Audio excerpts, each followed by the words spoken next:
कोई सब्सटेंस जो है वो डिके हो रहा है टाइम के साथ साथ, है ना, अल्फा बीटा गामा रेडिएशंस को वो इमिट कर रहा है, ठीक है। उसका एक पर्टिकुलर हाफ लाइफ पीरियड होता है, ये हम 12th क्लास में सीखेंगे कि हाफ लाइफ पीरियड कैसे निकालते हैं, है ना, ऑर्डर ऑफ रिएक्शन क्या होता है, ये सारी चीजें हम 12th क्लास में सीखेंगे। तो जो जो रेडियो एक्टिविटी है इसके अंदर क्या होता है कि मतलब अल्फा डिके होता है, बीटा डिके होता है और गामा डिके होता है, ठीक है। अच्छा, अब देखो न्यूक्लियर जो रिएक्शंस होती हैं, यूरेनियम है, यूरेनियम का ये एक न्यूक्लियाई है, ठीक है। तो क्या किया जाता है जब इसके ऊपर एक हाईली स्पीड न्यूट्रॉन है जिसकी स्पीड बहुत ज्यादा है, उसका बम्बार्डमेंट किया जाता है ना, तो क्या होता है ये दो अलग अलग न्यूक्लियाई में टूट जाता है और वहां से न्यूट्रॉन निकलते हैं, ठीक है। तो अब कहेंगे कि न्यूट्रॉन आया कहां से, है ना, ये न्यूट्रॉन आया कहां से। अब देखो अल्फा पार्टिकल जो थे, ठीक है, हम अल्फा पार्टिकल स्कैटरिंग एक्सपेरिमेंट पढ़ेंगे इसके जस्ट बाद, ठीक है, रदरफोर्ड का जो आपने 9th क्लास में भी पढ़ा। अगर जो ये अल्फा पार्टिकल्स हैं, इन अल्फा पार्टिकल्स को ये जो बोरोन है ना, बोरोन का जो न्यूक्लियाई है 5 10 होता है जो, और ये 2 4 होता है, ठीक है। ये इसका एटॉमिक नंबर होता है, इतने प्रोटॉन है इसके पास, और इतना इसके पास क्या है, प्रोटॉन प्लस न्यूट्रॉन, ठीक है, ये हम अभी पढ़ेंगे आगे। तो अगर मान लो कि ये अल्फा पार्टिकल है, ये जब इसके साथ क्या करेगा, रिएक्शन करेगा, ये दोनों को कराएंगे, तो क्या होगा, यहाँ पे नाइट्रोजन बनेगा 5 + 2 सॉरी दिस इज 11, ठीक है, 5 + 2 7, 11 + 4 कितना होना चाहिए था, 15 होना चाहिए था, लेकिन यहाँ पे N14 बनेगा, प्लस एक न्यूट्रॉन यहां से निकला, ठीक है, क्या निकला यहां से, न्यूट्रॉन। तो न्यूट्रॉन की डिस्कवरी कैसे हुई, जब बोरोन के न्यूक्लियाई को अल्फा पार्टिकल में बम्बार्ड किया, तो क्या मिला हमें, नाइट्रोजन मिला, ठीक है। नाइट्रोजन इसका एटॉमिक नंबर 7 था और मास नंबर कितना था, 14 था, ठीक है। तो यहाँ पे जो टोटल मास था वो कितना था, 15 था, अब 15 होना चाहिए था, लेकिन 15 ना होकर हुआ कितना, 14। तो एक जो बचा वो कहाँ गया, वो न्यूट्रॉन की फॉर्म में ना, तो ये निकला न्यूट्रॉन। तो न्यूट्रॉन की जो डिस्कवरी थी किसने की थी, चैडविक ने की, है ना। तो ये इतना ही था आपके लिए कि भाई जो न्यूट्रॉन है वो कैसे बना, न्यूट्रॉन ऐसे बना, ठीक है। आगे न्यूट्रॉन की ना बहुत सारी एप्लीकेशंस हैं, जो भी मैंने कहा कि ये वाला जो एग्जांपल बताया था यूरेनियम वाला,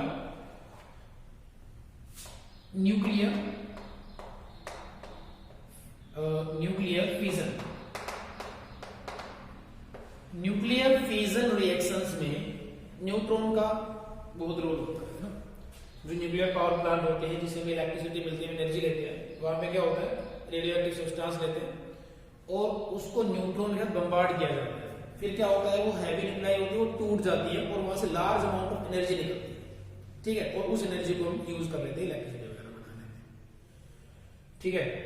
चलो आई होप ये समझ में आ गया होगा इतना। चलो सॉरी फॉर दैट। चलो अब हम स्टार्ट करते हैं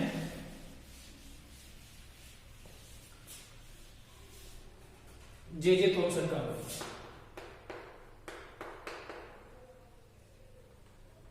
जे थॉमसन, इन्होंने सबसे पहले एक मॉडल दिया एटम के बारे में बताया और सब एटॉमिक पार्टिकल्स के बारे में बताया। सब एटॉमिक पार्टिकल्स, जिस टाइम पे ये जे थॉमसन का मॉडल आया था उस टाइम तक सिर्फ इलेक्ट्रॉन और प्रोटॉन के बारे में ही पता था, न्यूट्रॉन्स के बारे में नहीं पता था, ठीक है। तो इन्होंने एक सिंपल सी थ्योरी ये दी कि जो सब एटॉमिक पार्टिकल्स हैं उन्होंने इलेक्ट्रॉन का जिक्र किया और उन्होंने जिक्र किया प्रोटॉन का जिक्र किया। इलेक्ट्रॉन जो होते हैं वो नेगेटिवली चार्ज होते हैं और प्रोटॉन जो होते हैं वो पॉजिटिवली चार्ज होते हैं। ठीक है, तो जे थॉमसन ने एटम के बारे में क्या किया बताया। उन्होंने बताया कि स्फेरिकल इन शेप होता है और पॉजिटिव चार्ज जो होता है वो यूनिफॉर्मली डिस्ट्रीब्यूटेड रहता है इसके अंदर। ठीक है, जो इसका साइज होता है इन्होंने कहा कि वो यूनिफॉर्मली डिस्ट्रीब्यूटेड होता है इसके अंदर ऐसे। ठीक है, और उन्होंने कहा कि जो इलेक्ट्रॉन जो होते हैं ना, जो नेगेटिवली चार्ज पार्टिकल हैं, ये इनके अंदर धसे हुए होते हैं, इनके बीच में प्रेजेंट होते हैं, कहीं ना कहीं धसे होते हैं ना, एम्बेडेड होते हैं। ठीक है, इन्होंने कहा कि जो स्फीयर है, एक एटम है ना, वो मेनली उसके अंदर पॉजिटिव चार्ज यूनिफॉर्मली डिस्ट्रीब्यूटेड रहता है, यूनिफॉर्मली डिस्ट्रीब्यूटेड रहता है। ठीक है, यूनिफॉर्मली डिस्ट्रीब्यूटेड रहता है। और जो इलेक्ट्रॉन्स हैं वो क्या होते हैं, क्या होंगे, वो एम्बेडेड होंगे उस पॉजिटिव जो चार्ज जो आपका एरिया है उसके अंदर इलेक्ट्रॉन धसे हुए होंगे ना, एम्बेडेड होंगे। उन्होंने इस मॉडल को और क्या नाम दिया, प्लम पुडिंग या वाटरमेलन। प्लम पुडिंग या फिर वाटरमेलन, है ना भाई। ये जो प्लम पुडिंग है इसको आप ऐसे समझ सकते हो, उन्होंने ये कहा था कि अगर मान लो कि आप कोई प्रोडक्ट बना रहे हो, आपने बनाया खीर बना लिया आपने, है ना, तो खीर बनाई आपने, तो उसके अंदर जो मिल्क है ना, अगर मैं इसकी बात करूं तो जो मिल्क है वो क्या है, ज्यादातर मिल्क ही है ना। अगर आपने खीर बनाई है उसके अंदर ज्यादातर क्या है, मिल्क ही है। लेकिन अगर आपने उसके अंदर क्या डाले हैं, आपने किशमिश डाल दिया उसके अंदर, है ना, तो जो कहीं कहीं जो किशमिश प्रेजेंट होंगे, है ना, वो क्या है, इलेक्ट्रॉन है, वो उस के अंदर क्या है, उस पर्टिकुलर एरिया में धसे हुए हैं ना, उसके अंदर फिक्स है। वैसे या फिर आप वाटरमेलन के हिसाब से समझ सकते हो। आपने वाटरमेलन को काट के देखोगे जो रेडिस पार्ट दिखाई देगा, उन्होंने कहा कि ये सारा की सारा पॉजिटिवली चार्ज है और जो बीज है उसके अंदर, सीड्स है उसके अंदर धसे हुए, उन्होंने कहा कि इलेक्ट्रॉन ऐसे उसके अंदर प्रेजेंट होते हैं, है ना। ये सारा की सारा आपने 9th क्लास में पढ़ चुका है ना, आप सारे के सारे इसको 9th क्लास में पढ़ चुके हैं। ठीक है, ये आवश्यक क्विक रिवीजन। ठीक है, चलो अब हम बात करते हैं रदरफोर्ड के बारे में, है ना, एर्नेस्ट रदरफोर्ड। इसी कुछ ड्रॉबैक्स भी रहे होंगे ना, जब इसके बारे में डिस्कस करेंगे तो इसके ड्रॉबैक्स को साथ साथ पढ़ लेंगे ना।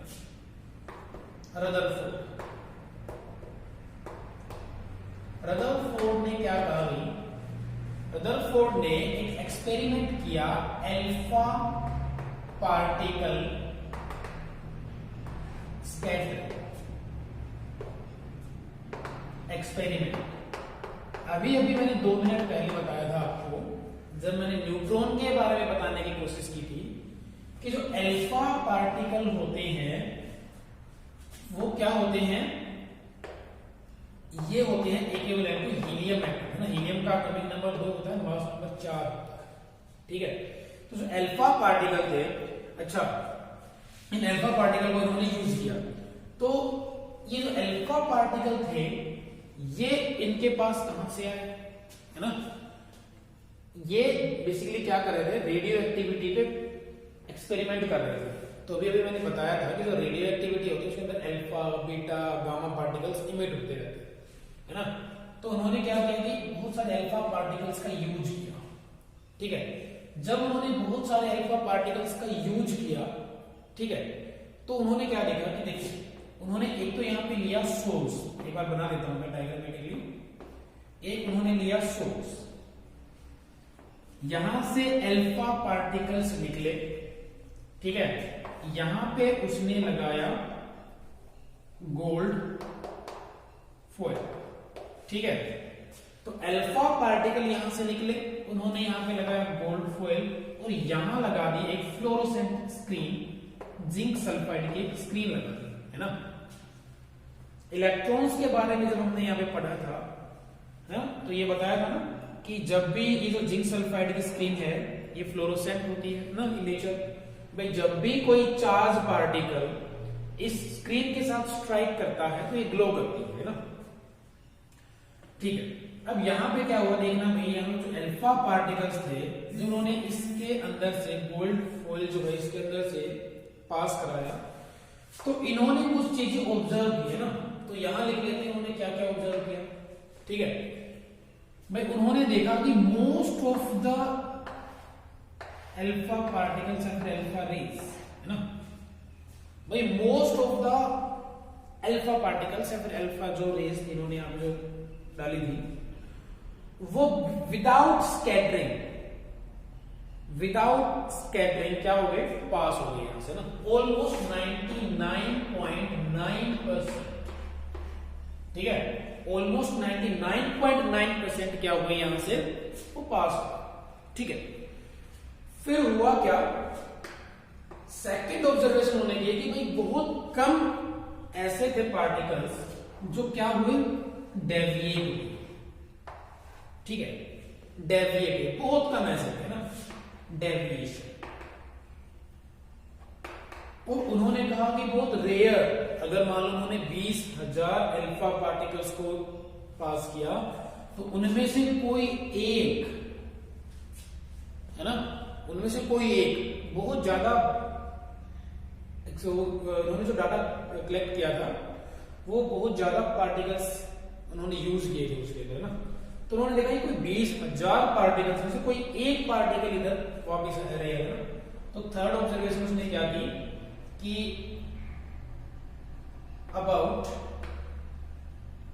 1 अल्फा पार्टिकल इन 20,000, भाई 20,000 में से कोई एक पार्टिकल ऐसा था जो वापिस आ गया, ठीक है। तो देखो अब ये जो 2-3 इन्होंने ऑब्जर्वेशन देखी, इन ऑब्जर्वेशंस के बेसिस पे उन्होंने कुछ कंक्लूजन निकाला, है ना। तो पहला कंक्लूजन उसने ये निकाला कि भाई देखो, थॉमसन ने ये कहा था कि अगर ये एक एटम है, अगर यहां पे बहुत सारा जो पार्ट है वो पॉजिटिवली चार्ज से बना है, पॉजिटिव चार्ज से बना है, और इलेक्ट्रॉन कहीं कहीं अगर प्रेजेंट हैं, तो ऐसा नहीं होना चाहिए था ये वाला, है ना। क्योंकि देखो जब अल्फा पार्टिकल पास कराए थे तो ऐसा अगर होता तो most of the alpha particle सीधे नहीं आते, है ना। तो इसका मतलब ये क्या हुआ, ये इसके ड्रॉबैक भी होंगे, इन्होंने जो ये कहा था ये गलत था, है ना, ठीक है। ये क्या कहा इन्होंने कि ऐसे प्रेजेंट होता है, ये गलत था। तो इन्होंने कहा कि भाई देखो भाई एटम के अंदर, भाई एक एटम जो होता है उसके अंदर बहुत सारा जो पार्ट होता है वो एम्प्टी होता है, बहुत सारा पार्ट क्या होता है, एम्प्टी स्पेस होता है, ठीक है। क्यों कहा एम्प्टी स्पेस होता है, क्योंकि उसकी फर्स्ट ऑब्जर्वेशन ये थी कि बहुत सारे alpha particles without any scattering pass हो गए थे, ठीक है, पास हो गए थे। तो भाई पास तो तभी होंगे ना तब बीच में कोई ऑब्स्टेकल नहीं आएगा। तो उन्होंने कहा कि भाई बीच जो है ना ये एटम है वो होलो है ना, बहुत सारा जो पार्ट है उसके अंदर वो खाली पड़ा हुआ है, एम्प्टी है, ठीक है। तो फिर उन्होंने कहा कि भाई डेविएशन हुआ कुछ का, है ना, कुछ अल्फा पार्टिकल डेविएट हुए, तो इसका क्या मतलब है। तो उन्होंने कहा कि भाई अगर कुछ पार्टिकल्स अगर डेविएट हुए, है ना, तो इसका मतलब ये है कि जो पॉजिटिव चार्ज है वो कहीं ना कहीं क्या है, कंस्ट्रिक्टेड है, कंस्ट्रिक्टेड है, मतलब एक पर्टिकुलर पॉइंट पे है ना। जो पार्टिकल इस पॉइंट के बिल्कुल पास से गए होंगे या फिर उससे किसी एंगल पर टकराए होंगे, वो उनके अंदर हल्का डेविएशन हुआ होगा, है ना। तो इन्होंने क्या कहा कि पॉजिटिवली जो चार्ज है ना, जो पॉजिटिव चार्ज है वो एक पर्टिकुलर जगह पे है, है ना। और थर्ड जो ऑब्जर्वेशन थी, उन्होंने कहा कि एक अल्फा पार्टिकल करीबन 20,000 में से वो वापस गया। तो इसको उन्होंने कहा कि हो सकता है कि जो अल्फा पार्टिकल जो था, और ये अगर मान लो पॉजिटिव चार्ज का जो हम ये बात करेंगे कंस्ट्रिक्टेड है, ठीक है, अगर इसके साथ उसने बम्बार्ड किया तो क्या हुआ, वो वापस चला गया, है ना। तो यहां से क्या हुआ, इन्होंने कहा कि पॉजिटिवली जो चार्ज है ना, वो एक बहुत ही कम एरिया है, बहुत कम एरिया है जिसके अंदर वो पॉजिटिव चार्ज प्रेजेंट है, ठीक है। उस पॉजिटिव चार्ज से बहुत कम पार्टिकल ऐसे थे, मतलब कोई एक पार्टिकल ऐसा था जो बिल्कुल उससे सेंटर है, या फिर हम ये कहें कि बिल्कुल डायरेक्टली उससे बम्बार्ड हुआ, वापस आ गया, है ना। और वो जो कुछ हल्के फुल्के एंगल से अगर मान लो कि ये है, और यहां अगर मान लो कि उस स्ट्राइक किया उन्होंने, तो क्या हुआ, स्कैटरिंग हुई, है ना। यहां अगर हुआ तो इधर हो गए, स्कैटर हो गए, ठीक है। अगर मान लो कि बिल्कुल बीच में हो तो क्या हुआ, वापस चला गया। तो ये वाली चीज थी। तो इन्होंने कहा कि भाई बहुत कम साइज है उसका, तो उन्होंने इसको क्या नाम दिया, उन्होंने इसको कहा न्यूक्लियस। क्या नाम दिया भाई, उन्होंने इसको नाम दिया न्यूक्लियस, ठीक है। तो उन्होंने क्लियर कट ये बताया कि जो एक एटम होता है ना, उस एटम के अंदर क्या होता है, एक न्यूक्लियस होता है, और वो जो न्यूक्लियस होता है ना, बहुत बहुत बहुत स्मॉल होता है, ठीक है। क्या होता है, न्यूक्लियस बहुत स्मॉल होता है, ठीक है। अगर हम कंपेयर करने की बात करें तो कंपेयर कैसे करेंगे भाई, अगर मान लो कि जो न्यूक्लियस है वो किसके इक्वल है, वो एक क्रिकेट बॉल जो है, टेनिस बॉल ले सकते हो, क्रिकेट बॉल ले सकते हो, है ना, उसके बराबर है ना। उसको आपने बीच में रख दिया, ठीक है, और आपने क्या किया, बहुत बड़ा सर्कल बना दिया, बहुत बड़ा सर्कल बना दिया, जिसकी रेडियस कितनी होगी, जिसकी रेडियस होगी कम से कम कितनी, 4 से 5 किलोमीटर तक। भाई 4 से 5 किलोमीटर तक, इधर इधर इधर, मतलब कहने का क्या है कि जो एटम है ना, जो न्यूक्लियस है, वो एटम के रिस्पेक्ट में बहुत छोटा है ना। अगर एटम अगर मान लो कि इतना वोस्ट फैला हुआ है, तो पार्ट जो न्यूक्लियस है वो क्या है, बहुत छोटा है, और सारा के सारा पॉजिटिव चार्ज कहां प्रेजेंट है, यही प्रेजेंट है, सारा के सारा पॉजिटिव चार्ज, ठीक है। ये उन्होंने समझाने की कोशिश की। फिर उन्होंने एक चीज और बताई, उन्होंने ये कहा कि जो इलेक्ट्रॉन जो होते हैं ना, फिर वो कहां होते हैं। उन्होंने कहा कि भाई देखो, इलेक्ट्रॉन जो है ना, मान लो कि ये मेरे पास एक एटम है और ये पॉजिटिवली चार्ज न्यूक्लियस है, और अगर यहां अगर इलेक्ट्रॉन प्रेजेंट है, तो अगर इलेक्ट्रॉन पे नेगेटिव चार्ज है, न्यूक्लियस पे पॉजिटिव चार्ज है, तो अगर ये दोनों आपस में अट्रैक्ट करेंगे ना, नेगेटिव चार्ज और पॉजिटिव चार्ज, इनके बीच में जो फोर्स ऑफ अट्रैक्शन होती है, उसको हम क्या कहते हैं, इलेक्ट्रोस्टैटिक फोर्स ऑफ अट्रैक्शन।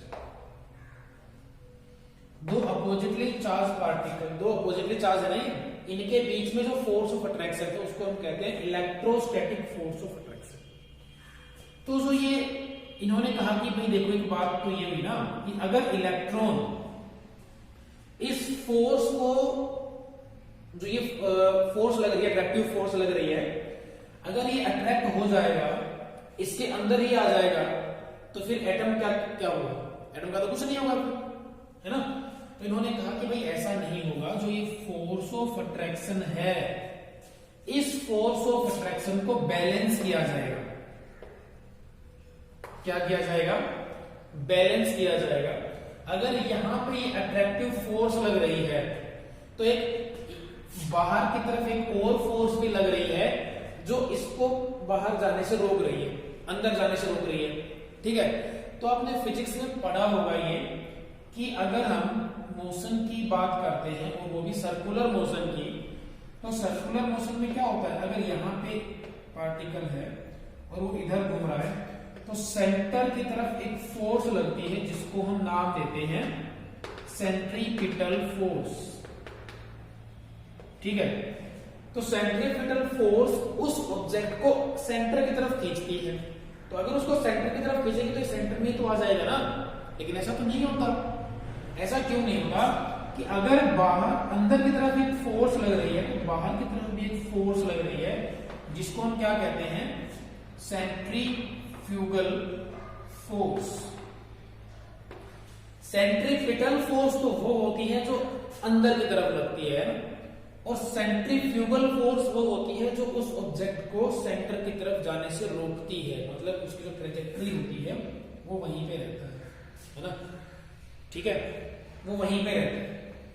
ठीक है, फिजिक्स में भी आप ये भी पढ़ोगे, बेंडिंग ऑफ रोड आता है एक, है ना। उसके अंदर क्या होता है कि जो ये रोड होते हैं, है ना, वो जो बेंड करते हैं तो उस टाइम पे अगर मान लो कि हम बाइक लेके जा रहे हैं तो बिल्कुल झुक जाते हैं ना। तो ऐसा क्यों नहीं होता कि हम नीचे नहीं गिर जाते, है ना, क्योंकि अगर सेंट्रीपिटल फोर्स लग रही है तो एक सेंट्रीफ्यूगल फोर्स भी लग रही है जो क्या कर रही है, हमें बैलेंस कर रही है। ठीक है, तो इन्होंने कहा कि जो ये अट्रैक्टिव फोर्स है ना, अट्रैक्टिव फोर्स है। अच्छा, ये जो सेंट्रीफ्यूगल फोर्स है ये कब लगती है, और सेंट्रीपिटल फोर्स कब लगेगी, जब ये ऐसे मूव करेगा। जब ये मूव करेगा तो इन्होंने कहा कि जो ये फोर्स है ना इसको ये यूज कहां करेगा। हमने कहा था ना कि इसको ये यूज करेगा, कहां लिखा था, नहीं लिखा है ना।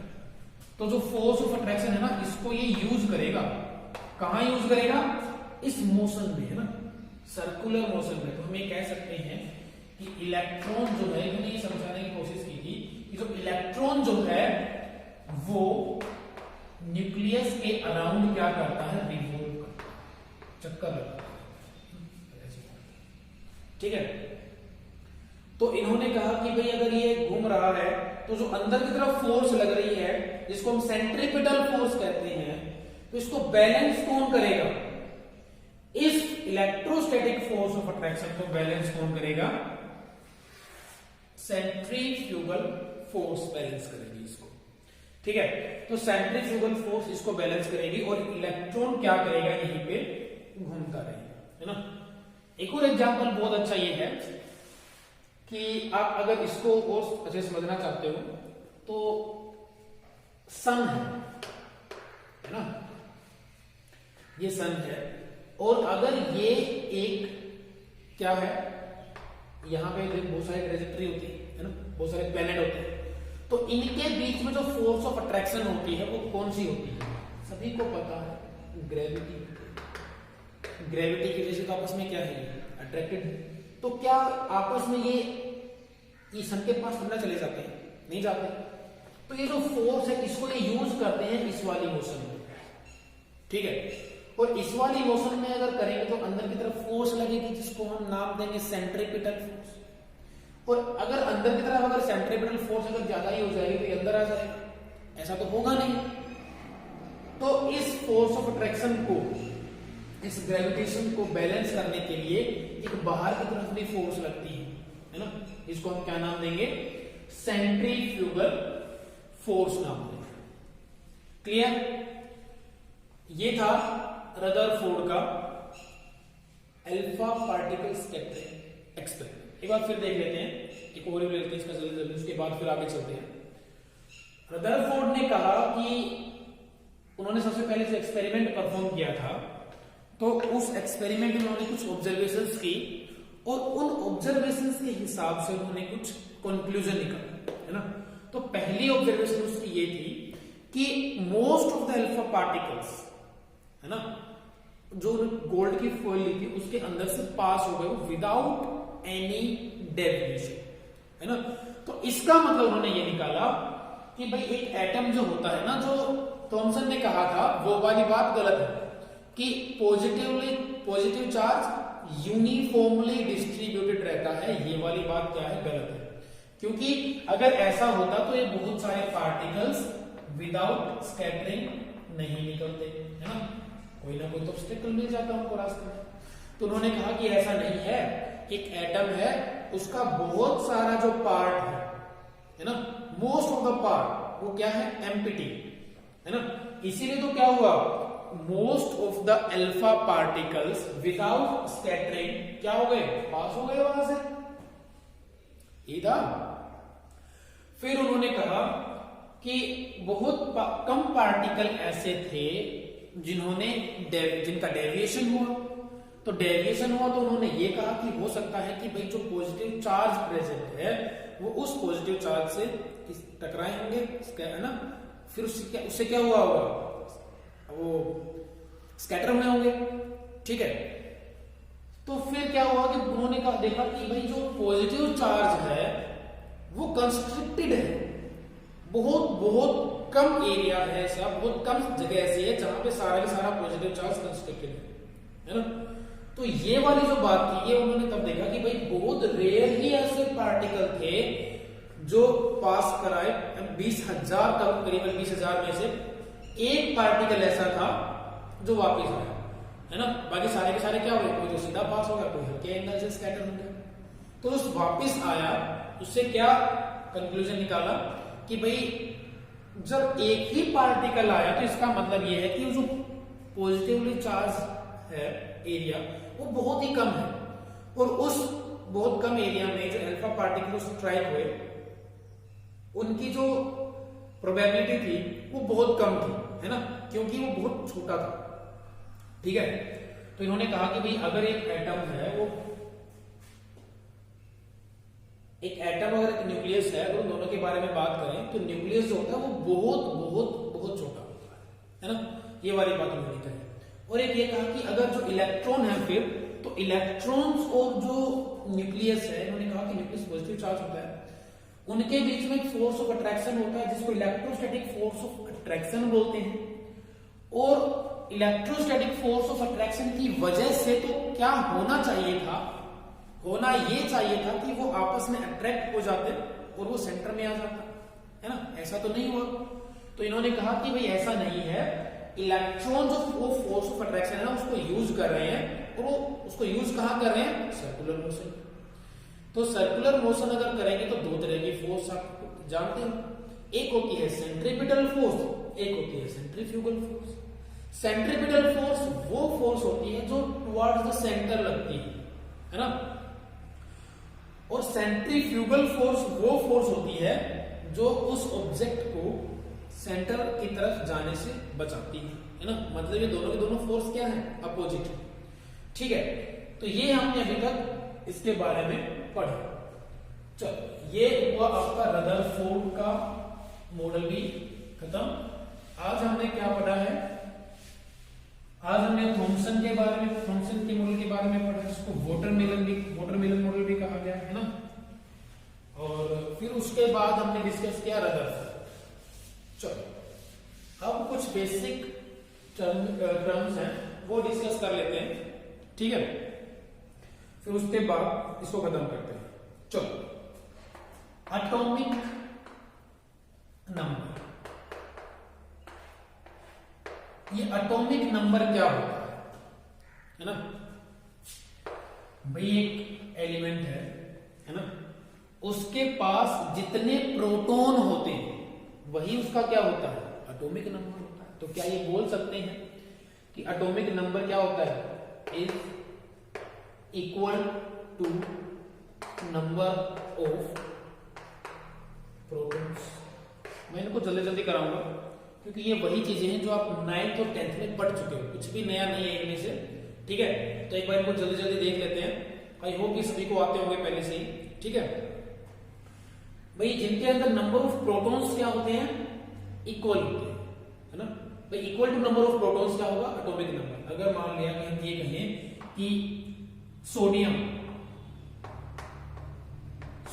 का एटॉमिक नंबर कितना होता है, 11, तो इसका मतलब क्या हुआ कि इसके पास प्रोटॉन कितने हैं, 11, तब इसका क्या है, एटॉमिक नंबर 11। क्लियर। फिर उसके बाद आता है what is mass number. Mass number क्या होता है, मास नंबर होता है sum of protons and neutrons present in nucleus या फिर किसी एटम है ना, एक एटॉमिक एलिमेंट है, उसके अंदर जितने प्रोटॉन है और जितने उसके अंदर न्यूट्रॉन है, उन दोनों का सम कर देंगे तो क्या मिलेगा हमें, मास नंबर मिलेगा।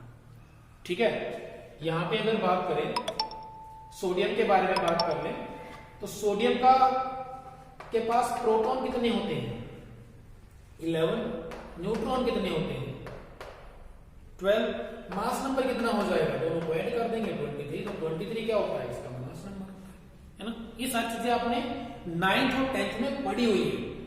ठीक है, बस एक बार इनका जल्दी जल्दी रिवीजन ले रहे हैं। चलो, फिर उसके बाद आती है टर्म व्हाट आर आइसोटोप्स, है ना, what are isotopes, what are isobars, what are isotones and what are isoelectronic species।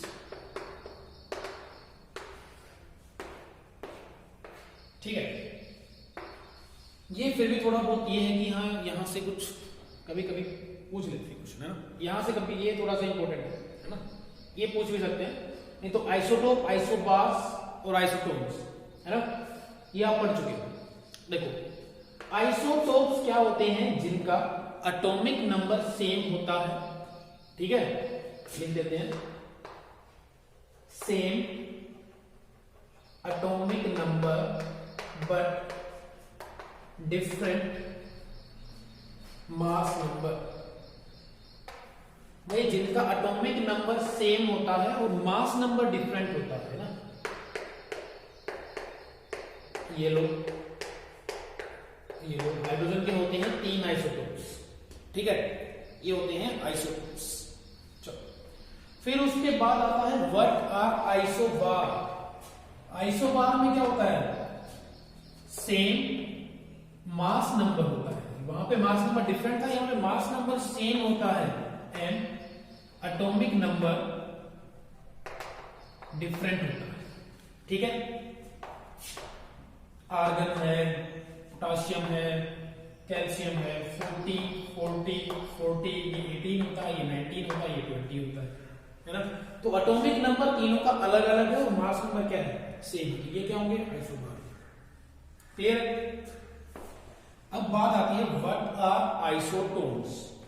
Isotones क्या होते हैं, आइसोटोन्स वो होते हैं जिनके अंदर नंबर ऑफ न्यूट्रॉन्स सेम रहेंगे, नंबर ऑफ न्यूट्रॉन सेम होंगे, है ना। जैसे कार्बन, कार्बन के बाद नाइट्रोजन, नाइट्रोजन के बाद ऑक्सीजन।